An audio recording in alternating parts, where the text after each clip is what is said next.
Deemed rehabilitated and real entertaining. This is the Carl Jackson Podcast. Welcome to Thursday's edition of the Carl Jackson Show podcast. Lots of news that is broken today and also last evening, so I'm going to get to that. Welcome to the Carl Jackson Show podcast again, where we are your daily dose of objective truth in a world of confusion and lies. I appreciate you tuning in. Please make sure you subscribe to the podcast wherever podcasts are found at thecarljacksonshow.com, SalemPodcastNetwork.com, wherever you get your podcasts. Also, follow me on social media, please. The Carl Jackson Show. We'd really like to build up our Instagram account, The Carl Jackson Show. Check us out on Instagram. Check us out on Rumble. We would really appreciate that. Anyway, we appreciate you tuning in. A lot that I want to talk about today, and I want to talk about borders. That's going to be the bigger topic of today or today's discussion. But there's plenty to talk about. I want to talk about TikTok, what's going on with that. Senator Marco Rubio was on Tucker Carlson last night. We're going to play a bite of that for you shortly here. Also, Governor Gavin Newsom is now urging Biden to halt or to stop the revocation of Title 42. Very, very, very interesting. We'll get into that. Some more news. The Fed is raising the interest rate by 0.5 point, which implies there's going to be more to come in 2023. This year, we've had several.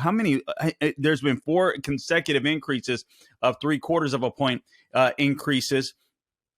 When it comes to interest rate hikes by the Fed, that's going to continue, which it looks like inflation isn't slowing down. Listen, guys, put on your seatbelts because things are going to get pretty tough next year. I'm just being blunt with you. I'm being honest with you. We're going to give you the truth when you come to this podcast, when you listen here. So make sure you get your ducks in a row. Iran, ironically, is ousted from UN's Women's Rights Council. That's weird. It took them long enough. This, according to Bloomberg, the United Nations 45-member commission on the status of women ejected Iran from the body in response to the country's deadly crackdown on nationwide anti-government protests. Some 29 countries voted in favor of a motion to remove Iran from the commission, while 8 countries, including China, Russia, voted against the move on Wednesday. So, in other words, the usual suspects voted against the move yesterday. Now, I'm sure Biden still wants them to have nuclear weapons, but this certainly puts a wrench in his plans. Biden is just a complete and utter moron. But that's amazing that Iran is ousted from the UN's Women's Rights Council. Let's see if they'll start talking about human trafficking and sex trafficking there and all of the little people that they like to touch in the UN. I'm just saying. Anyway, that is the UN. That's who they are. All right. I told you the issues that I want to get to today is the ending of Title 42. Gavin Newsom is a big story. More states ban state employees from using TikTok. But I do just real quick. All of these headlines are popping up. And even though this is a podcast, I want to make sure that I bring to you as many of them as possible. It's just kind of what I like doing. Trump teases a major announcement today with the superhero cartoon. We'll see what that's about. Americans have little appetite for a Biden-Trump rematch. Guys, people say that now. Things are going to look very different 2 years from now. So we just don't know how this stuff will shake out. Congress, here's some news with Congress. The House has passed a stopgap spending measure to avert a government shutdown. So let me just go through that real quick because this is very important. This is annoying. All right. So I'm going to give you this number again, 202-224-3121, 202-224-3121. But it says here, this according to Politico left-wing site, but it's okay.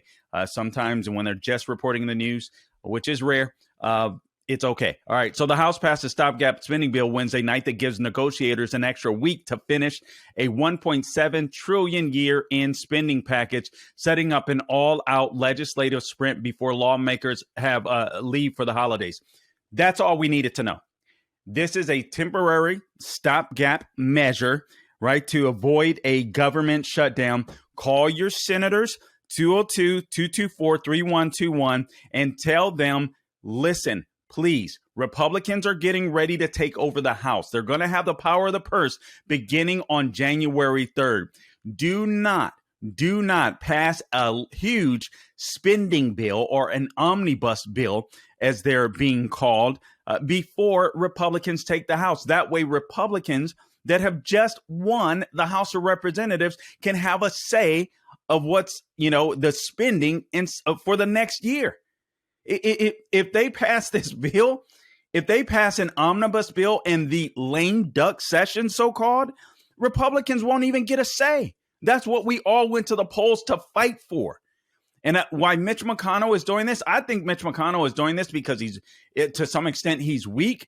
I think he's getting kickbacks in this deal, or he would get kickbacks in this deal that he wants. Remember, he's up for re-election in a couple of years if he so decides to run again as a senator from Kentucky. So I suspect he and others might be getting kickbacks in these deals that we have not discovered yet. And it's totally insane. Republicans don't need to be working with Democrats to spend more money when you have the Federal Reserve talking about raising interest rates another half point. These people have no concept of money, seemingly, because they're awash with it in Washington, D.C., and it annoys the crud out of me. It's just insane. And why Republicans would work with these people just tells you that a lot of Republicans, seemingly, or many Republicans, are complicit. It's funny now, MSNBC, we're going to get onto this border crisis, the ending of Title 42, but it's funny now because you get these liberal news sites, including MSNBC, that are now talking about how the border is, there's a tragic humanitarian crisis on the border. MSNBC anchor Jose Diaz-Balart on Wednesday criticized the White House, this according to Daily Caller, for the White House's lack of urgency and outrage. Isn't it funny how times have changed? Toward the ongoing crisis at the U.S.-Mexico border, President Joe Biden's administration is set to end Title 42. Obviously, that's a Trump COVID-era COVID-19 protocol, which we'll get into that allows for the expulsion of migrants, swiftly from the United States of America. So it's funny now that these news organizations are starting to pay attention. It's almost as if they understand that a presidential election is coming up in a couple of years, and Democrats want to get on the right side of this issue, hence Gavin Newsom, which we will get into very, very shortly. There's also some really important news that I want you guys to be aware of, something that's happening with Putin. Putin sets up a nuclear missile and silo capable of reaching the United States and the United Kingdom. And guys, this is where we have to be concerned with the guy that's in the White House, with our generals that are running our military. It's scary where we are, and I don't want to take this for granted. We should not be playing with fire. We need to do everything possible, I believe, at this point, to bring Putin and Zelensky to meet and to squash this. We don't need a World War III. We don't have the leadership for World War III. No one in Congress has declared war, has made a vote on this. This is the United States going from a proxy war to a hot war possibility.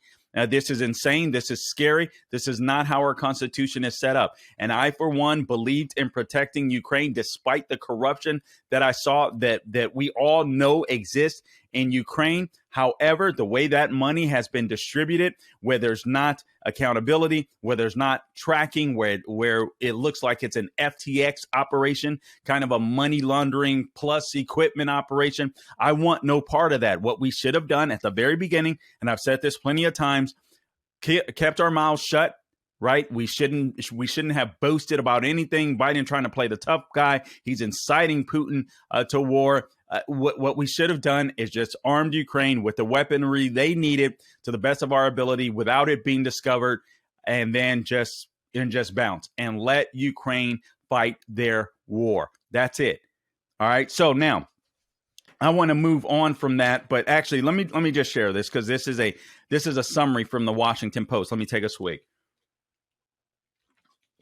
Here's a summary from the New York Post. Russian tyrant Vladimir Putin has reasserted his nuclear threat against the West by appearing to prepare for combat use to use a massive nuclear missile that is capable of hitting both the U.S. and the U.K.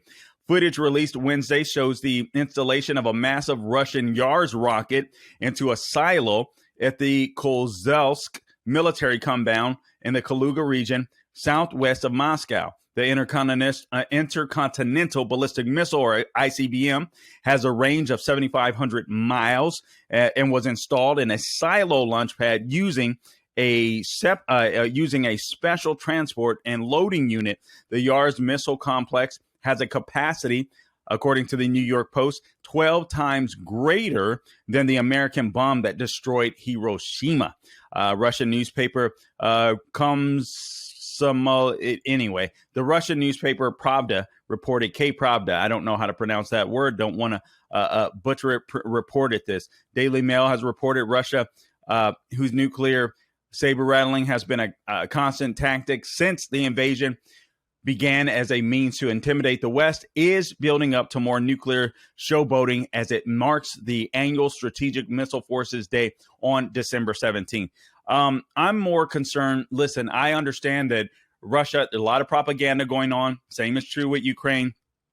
We're talking about nuclear weapons. Can we get in the middle of this thing and do some mediation? I hope that the Republican Party will strategically use the power of the purse to make sure we slow this stuff down.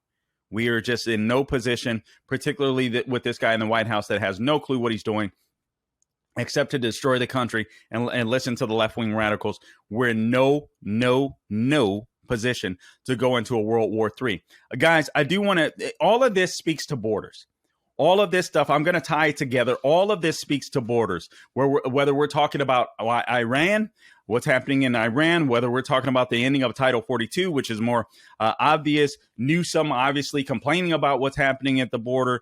More states even banning TikTok, which is what I want to start with, over cybersecurity concerns. All of this has to do with borders and sovereignty. So here's what I want to do. I want to start with this audio that I heard last night. This is on Tucker Carlson's program on Fox News. He interviewed Marco Rubio.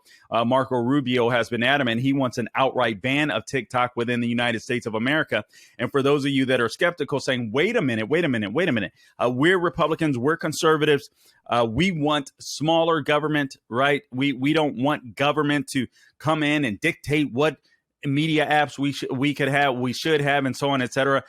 Listen, guys, there is a larger national security implication that exists here, and these are the times where I do think we should use the power of the federal government to make sure that the United States of America is not threatened by the Chinese Communist Party. The Chinese Communist Party, they are our biggest threat by far, not Russia. It is the Chinese Communist Party. So, Gabe, let's go ahead and roll this clip from Tucker Carlson's interview with Marco Rubio, por favor.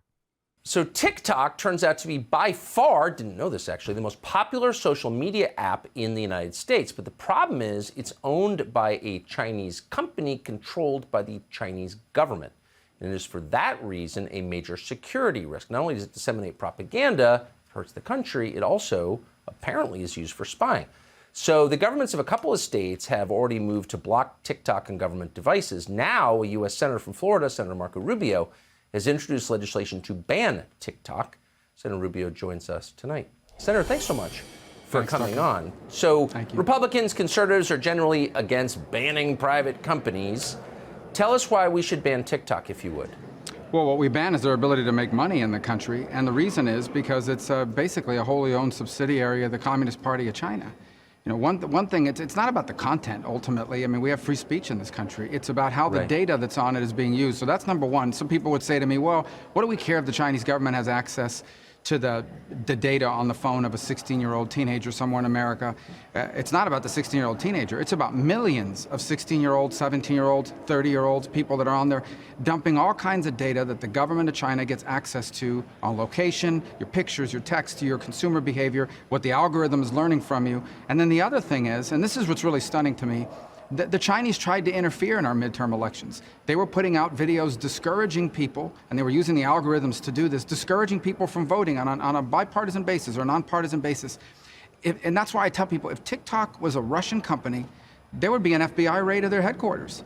At least they would be calling for it on the left. So I think everyone agrees they're a privacy danger to America, to our national security. We shouldn't have the Communist Party of China having access to a treasure trove of American data that they can use to try to influence and divide us at the same time as they collect valuable information now and for the future.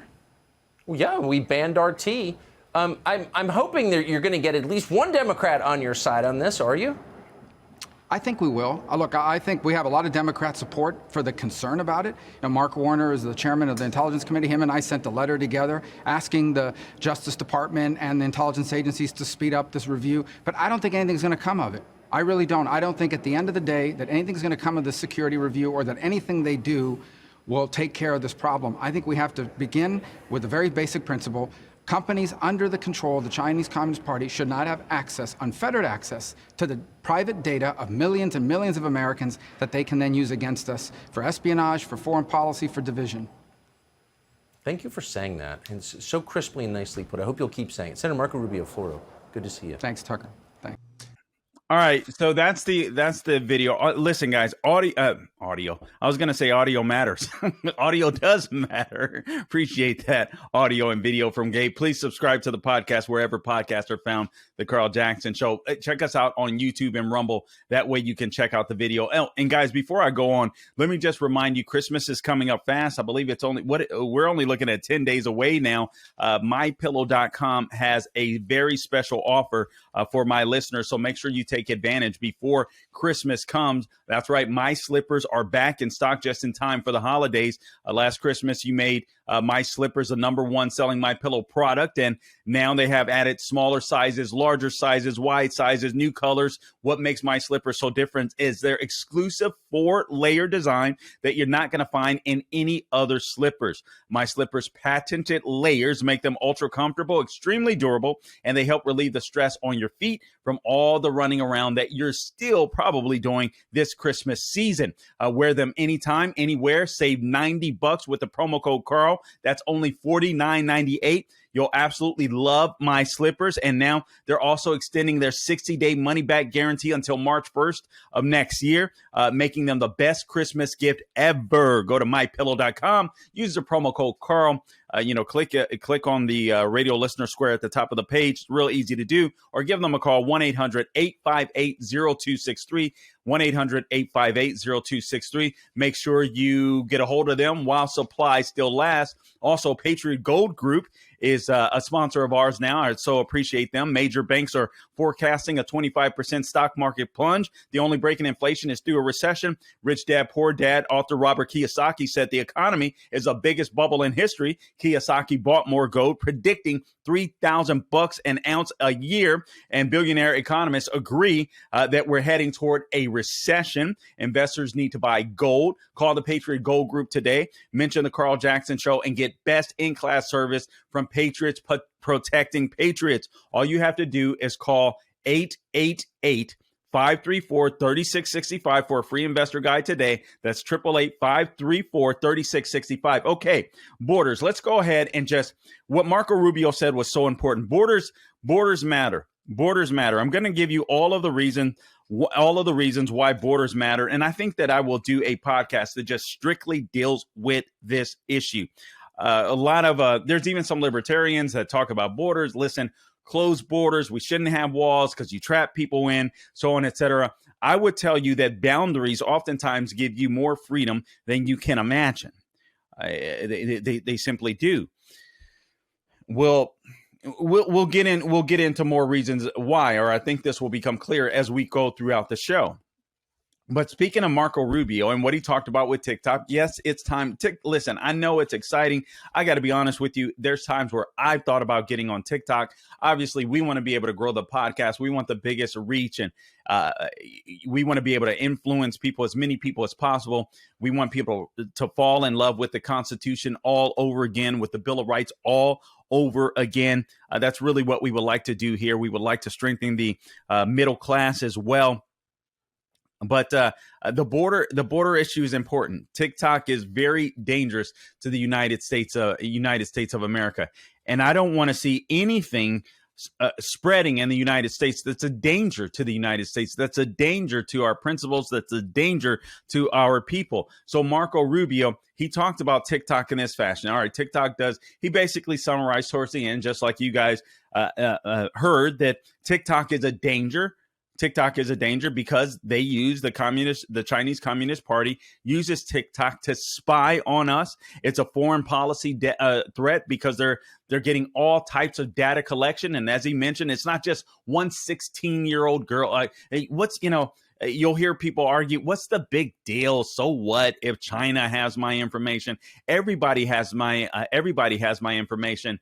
And I get that, and I understand that. I understand that a lot of people have my information, that I don't want to have my information simply because I have an iPhone, simply because I go onto a laptop. We don't want that information in the hands of our enemies. And make no mistake about it, China is they are our enemies. And look at what they're doing. They're collecting the data of millions of people because they want to know trends. They want to know our behavior. They want to know how to manipulate us.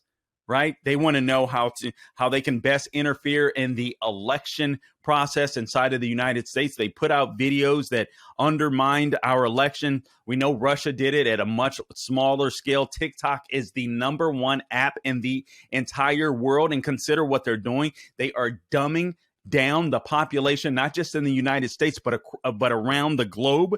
They're dumbing down the population. China right now, educationally, they rank #1. If I understand correctly, America is 25, ranked number 25 or somewhere thereabouts. This is horrible. They have Chinese kids that are going to school to become engineers. We have American kids overwhelmingly that are going to colleges and universities to become woke, and then their secondary, it's like their major is wokeness and their minor is whatever. And, it may be economics, it may be science, it may be healthcare, whatever it may be. It may be journalism, right? That's become their minor, where China's major is science and technology, engineering, math. And they focus on strengthening their military. They want to make sure their kids are smart and not dumbed down. Now, I don't like the way China does things. They're a communist party. All right. So I don't like how they crack down on people. I will never agree with communism. I don't agree with socialism, communism's little brother. I don't agree with that. But they have a mindset in China where, listen, we want our kids and we want our people to be smart. We should want the same thing. But China is infiltrating the United States and making our kids dumb so that they can take over the world. Sounds crazy? Sounds crazy, but that is exactly what they are doing. So we need to be mindful of this. Again, Marco Rubio, I'm so glad that he came out to speak out on this strongly. There's been plenty of states now that have come together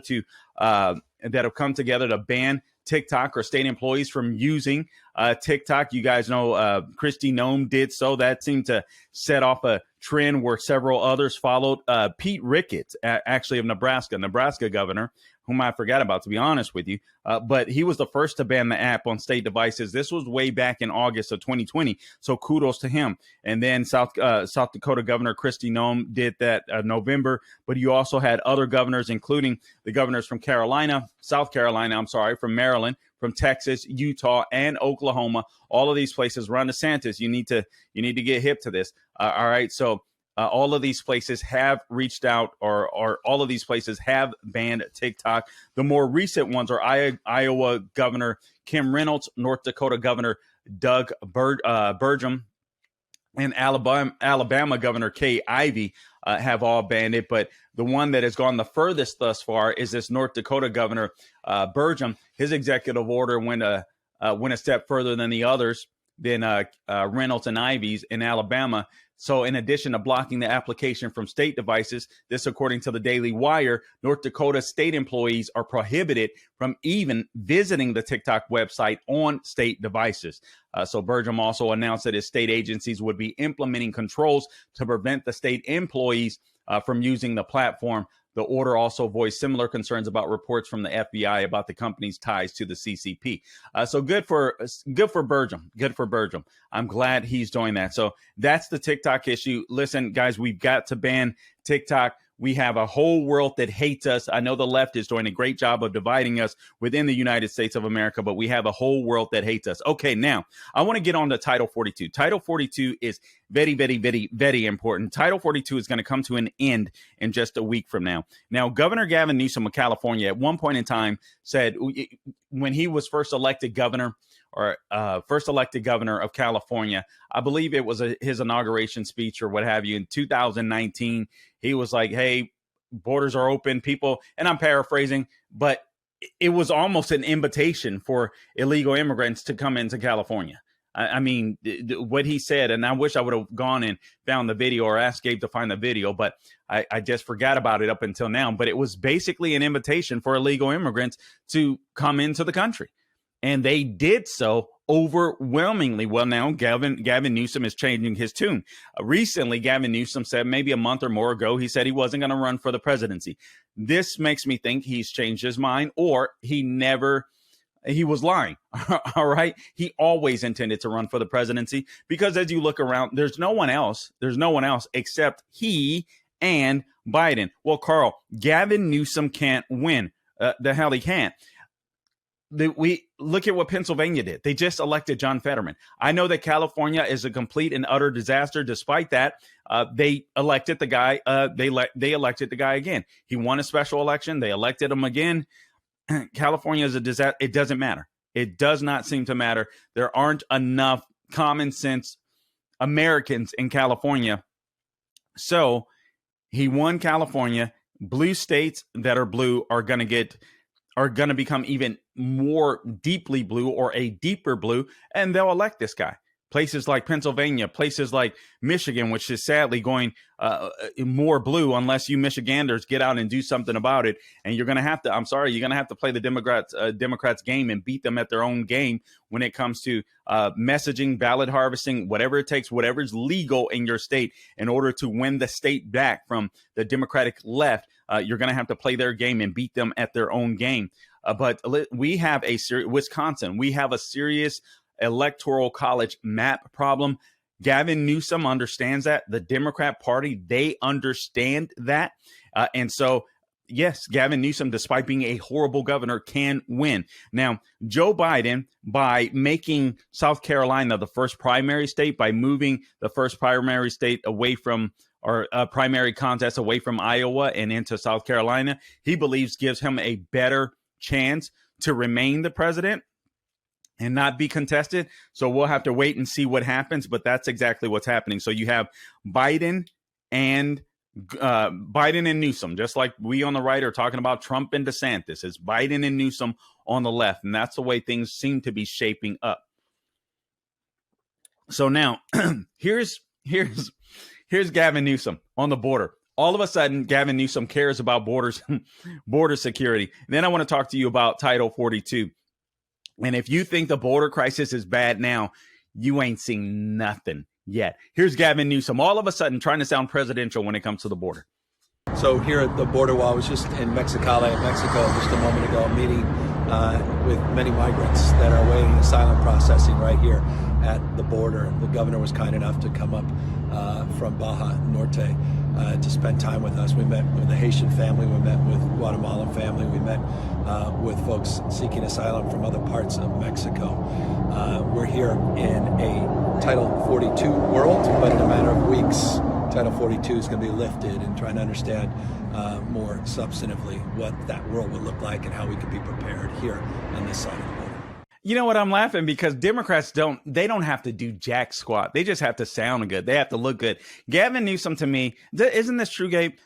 Gavin Newsom to me looks like the stereotypical actor that plays a president in movies and on television. And apparently this is what the left wants. It isn't about substance. You come out, you say the right things, you pretend like you care, despite the fact that the border has been almost completely, or virtually wide open since Joe Biden's inauguration. All of a sudden, Gavin Newsom is up in arms about the border. Now he's concerned about it, despite the fact that he's criticized Greg Abbott of Texas. He's criticized Governor Ron DeSantis. And anyone that has been for, closing down the borders and even spreading some of the love of the open borders crowd around the country, like Greg Abbott has done, and Ron DeSantis did, and even Governor Doug Ducey of Arizona has done. But all of a sudden, this guy is for it. Here's some quotes. All right. This from Town Hall. Hat tip. Newsom slams Biden for Biden policy. California is about to break. So now Newsom is all of a sudden complaining that ending Trump's policy, and I want to make that emphatically clear, Title 42 is Trump's policy. So this is also an admission that Trump's policy, Title 42, was an excellent policy. The same is true for Remain in Mexico. So essentially what you're getting is, as Gavin Newsom is trying to undermine the Biden administration and attack the Biden administration with a slight jab, right? He's admitting that Trump's policy of Title 42 was a good idea. I hope you're hearing that, Democrats. It's funny how this stuff works. Here's a quote. From Newsom. He says, the fact is what we've got right now is not working and is about to break in a post-42 world unless we take some responsibility and ownership. This is what Newsom said to, I guess, some reporters that were interviewing him. He went on to add that he doesn't mean to point fingers, quote unquote, but he complained about Biden sending, quote, planes and buses to California. He complained about Biden sending planes and buses to California full of migrants. And listen to his reasoning why he says Biden did it, because of all the good work the state is doing for the immigrant community. Let me just set the record straight real quick. The state of California isn't doing good work. California is a complete and utter disaster. And by the way, all the good work that the state is doing is being paid for by taxpayers, not just California taxpayers, but by us, because California is broke. They have the largest percentage of people. I think California has about, I want to say it's upwards of 30 to 35% of the United States' entire welfare population that exists in the state of California alone. They're not doing anything except taking taxpayer money and bribing other voters and bribing illegal immigrants. The California went on to claim that the U.S. government is sending hundreds of legal immigrants to the state because it is, again, taking care of folks. And he also added, the more we do, the burden is placed disproportionately on us. Now, as a result, the homelessness crisis in California has grown by 22,000 people at least. I don't even know how they figure out that number. The last time I visited California a few years back, the homelessness crisis was insane. I'm originally from California, never seen anything like it. Places that I used to want to live when I was younger, but knew that I couldn't afford to live. But in my mind, I would say, one day, if I have money, I'm going to move here. I wouldn't move there. You couldn't pay me to move there. The homelessness crisis and the crime crisis is insane. When I was out there again a few years back, homelessness was so pervasive. I couldn't go anywhere without seeing not just one or two but I'm talking about numbers of homeless people where you'd be like, what the heck is going on here? So it's insane. So Biden or Gavin Newsom is all of a sudden, he is serious about ending Title 42. There was an article in the Federalist. The end of Title 42 caps the worst year for illegal immigration. And then I want to explain to you why borders are so important. Borders matter. There's a lot of libertarians that might argue otherwise. I'm sorry. I love you guys. To me, this is just kind of a naive worldview, just like everybody, social liberalism. Listen, social liberalism only creates a bigger welfare state. It only creates more dependency. That's why you always have to be concerned about politics and God, in my opinion, our Judeo-Christian value system, because there's real freedom. There's real freedom in morality. That doesn't mean we're perfect. Lord knows I'm far from perfect, but we always want to chase the ideal. There is freedom in morality. There's freedom in values. There's freedom in virtue. Hence our Judeo-Christian value system. But borders are important for several reasons. So let me give you some of those reasons. Borders give you citizenship. All right. They give you citizenship. You don't think that the black lesbian anthem kneeling Brittany Griner doesn't appreciate now that she was a citizen of the United States, despite the fact that the trade for Victor Boot, the merchant of death, for a WNBA player has to be one of the dumbest foreign policy debacles in American history, or is, besides the Afghanistan withdrawal, it gives you a sense of, it makes you a citizen, right? So citizenship, especially if you're an American, is very important. If you're a Western nation, very important. All right. Protection. It gives us protection. Borders give us protection, national, state, and local. Just think about this. I remember debating years ago on a local news channel with a liberal that became a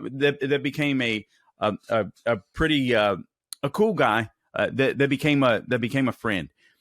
And I remember mentioning we were having a debate on borders at the time. And I started asking him if he had a fence around his house. And obviously, you guys know where this conversation is going, but everybody loves borders. Everybody loves borders. They just don't realize that they love borders. Americans, liberals, leftists, they all love borders.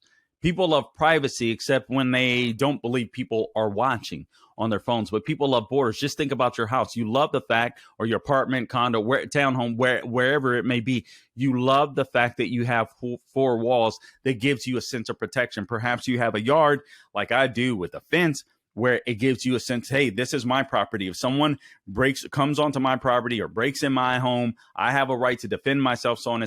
Borders are important. We see borders in different facets of life every single day that we don't think about. But on a macro scale, borders are really important because they give us not only citizenship, but they give us protection. Because we're Americans, we want to be protected from the Chinese Communist Party. So we want to ban TikTok. You feel me? We want to be protected from Vladimir Putin, the Russian dictator who has nuclear weapons that are capable of destroying many lives and land masses. So we want to be protected from that. The fact that we're the United States, the fact that people understand where our borders lie, they understand that if they cause problems with the United States or launch an attack within the borders of the United States, they've got a problem. Hence 9/11.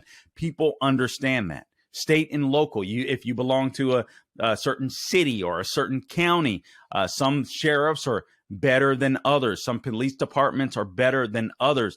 Some city municipalities, politicians are better than others. And sometimes you'll move within certain borders to make sure your kids go to better schools. We celebrate borders every day in some way, shape, or form, except when it comes to our national border. Borders also give you a sense of identity, a sense of belonging. They're very important in that sense. We all love being Americans. We identify as Americans. I would argue that even left-wingers, just like Brittany Griner, if they were going to Russia and they were caught up there, or they went to some crazy area of the world and they got into some type of trouble, the first thing they would say is, I'm an American, I'm an American, I'm an American, because it gives us a sense of identity. It gives us a sense of belonging, gives us that sense of protection. Also, there's a culture that the left is destroying, but there was a culture of unity that existed here where people from all over the world would flock here and could come here. And even though they were from different parts of the world, and even though they came from different cultures, they would literally come to the United States of America. And there was e pluribus unum, from many one. We all wanted to be American. They all wanted to be American. So it gives us a sense of culture. Borders give us a sense of culture. Borders usually provide language. That's not true in the United States. English should be the official language of the United States. It doesn't mean that people can't speak other languages. It just means when it comes to the business of the United States, it should be in the English language, because that provides culture. That provides identity. Borders give us that. Borders, if you go to any other part of the world, you go to South America, you're going to be hearing different versions of Spanish, right? And you will know based upon borders what language to speak. Sometimes within countries, there's different dialects based upon borders, based upon territory, and borders are messy, right? History doesn't usually provide us straight lines. There's been all type of wars that have changed borders and all that kind of stuff, but that doesn't change the fact that there are borders, and that's very important. There was an article that I read back from 2015, Why Borders Matter. Let me just give you a quick one-liner that this columnist wrote. Borders frame states, and states are the constituents of the international system and order. Borders bound sovereignty. Their recognition implies acceptance of power within boundaries. That is so important. Borders frame states, And states are the constituents of the international system of order. Man, that is so true. And that is so strong. Now, let me bring you to Title 42 to wrap this up. And before I do, guys, please remember, subscribe to the podcast wherever podcasts are found. thecarljacksonshow.com, SalemPodcastNetwork.com. Please follow me on social media. We really want to grow our numbers there. Instagram is what I love to focus on today. Just find me, The Carl Jackson Show, on Instagram. We'd really appreciate it. Also, YouTube and Rumble. We'd love to build up our video presence on YouTube and Rumble. So if you'd like to follow me, please do so there. Like and subscribe, review those pages, and that'll really help us move up on the charts. We really do appreciate that. Now, Title 42. I just talked to you why borders are important. You have Gavin Newsom now kowtowing to, I don't know who he's kowtowing to. Now, all of a sudden, borders are important. So maybe he understands that things are going to get so chaotic at the border, and Democrats are going to be in trouble in some of these congressional races. He sees that California and New York gave the Republican Party control of the House. So maybe he sees that as a threat. Okay, if we don't get this thing under control, perhaps more Californians will flip red because things have been chaotic and they're going to get even worse. All right, so the Federalist, hat tip. The end of Title 42 caps the worst year for illegal immigration in U.S. history. So think about this. In less than Trump's border policy, Title 42 will end in less than a week. That's December 21st. Man, 6 days. So that is completely scary. So that's the last remaining tool in place to stop a total chaos at the border, right? That's the only tool in place to control illegal immigration. And we're in trouble. Title 42 allows immigration officials to swiftly remove or expel any illegal immigrants because they can claim, listen, because of sickness, whatever it may be. That's what Trump put in place. There was a Remain in Mexico policy. There was a Title 42 policy where with this policy in place, border agents, border administration officials could say, I think this person is carrying this disease. I think this person is sick. This person has this issue. They're not allowed to come. It was a quick way to send people back right away. If Title 42 ends, border agents that are already overwhelmed estimate they'll see up to 14,000 arrests per day. 14,000 arrests per day. I don't know if you did. Just stop and think about that. I don't even know how many Border Patrol agents we have, but Border Patrol agents, 14,000 stops per day. This is basically the return to Obama's catch and release policy. But exacerbated. This is insane. Migrants currently in Mexico now know that if they cross the Rio Grande, they're home free. They can stay in the U.S. and work while they await for their trials for asylum. This is completely insane. And Biden has no plan. This guy has no plan to combat this. He doesn't know what to do, and maybe he's doing exactly what he wants. I really believe the left wanted to flood the zone when it came to illegal immigration. Why? Because they want to change the demographics. They want to change the culture of the United States of America. They want to win the Electoral College. They want more representation in the House of Representatives. All of those things are true. But they change the culture of the United States. They dilute the strength of the United States. They dilute the strength of our laws and certainly our national sovereignty. Why people are so hell bent on doing this, I can't honestly, even though I talk about this stuff and research it, and I'll even give you reasons why. When you dig down deep, it's just like, this is insane. This is stupid. This is suicide. This is suicide. But I guess that's what's happened. That's what happens when you're void of God. And then Biden is considering a moratorium, about a 5-month moratorium. That's one of the options that he's weighing, but it's going to be too little too late. We already have people that are crossing the Rio Grande in numbers like we've not seen before. Over 2 million migrants coming into the country per year. We have been for the last couple of years. That's insane, breaking all types of records month after month after month. It'll be too late. It'll be too late. You have people that are still flooding in, even more people flooding in. You have caravans that have formed to come into the border trying to beat this deadline. It's too late. It's too late. But now, if this ends, it's going to get even worse.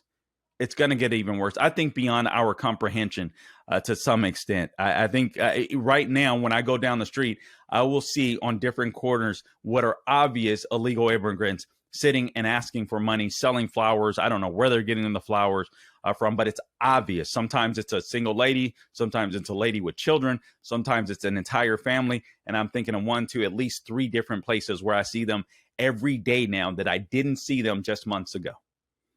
All right. So, I mean, it isn't just a border issue anymore. And to just put this into context, you're talking about 14,000 people daily that Border Patrol agents will have to deal with.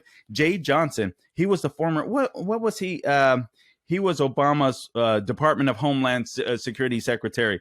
He said that this was a few years back. This was in 2019. In 2019, he said that 1,000 apprehensions a day, 1,000 would overwhelm the system. 1,000. You're talking about potentially 14,000 per day, if not more, when Title 42 comes to an end. And if it comes to an end. And here's some more problems. Many migrants are from Nicaragua, and they can't be deported back. What? Yes. The U.S. has no deportation agreement with the authoritarian dictatorship of Nicaragua's president, Daniel Ortega. So these people come here. They don't have to return. They just stay. There's no assimilation, no respect for our laws. They just decide to stay. Oh, my God. And they admit it. Many of these migrants, when they're being interviewed from Nicaragua, they're admitting to reporters, listen, the reason why we came here is for economic reasons. Economic reasons. That's not a reason to come here. Haitians, many Haitian migrants live in encampments and shelters inside of Mexico's border. The border towns of Matamoros and Reynosa that are across the Rio Grande from Brownsville and McAllen, Texas. You have a lot of Haitians living there. Most of those migrants, according to the Federalists, are Haitian, although they had been living in different countries in South America.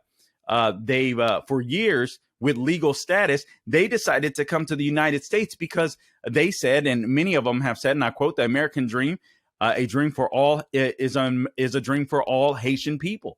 But they were in South America. They weren't poor. They weren't slaves. They weren't living horrible lives. They were making decent incomes, living decent lives in these South American countries. But the United States is the dream of having even more, having a better life. So now all of these Haitians that were ironically another Trump policy. All right. So ironically, these people, because of the Remain in Mexico policy, had to stay in border towns in Mexico, and they couldn't come over. It says here they feared being deported back to Haiti, where they hadn't lived in many years. So a lot of these people, you guys might remember that. Remember the whole horse whipping debacle, the lie, the hoax that the Biden administration was trying to pass, that our border security were whipping Haitian migrants, and all that kind of nonsense that the left was trying to do to make our border agents look bad. But you guys might remember Biden ushered them out of the country relatively quickly. Why? Because Haitians on a larger percentage tend to have more conservative values.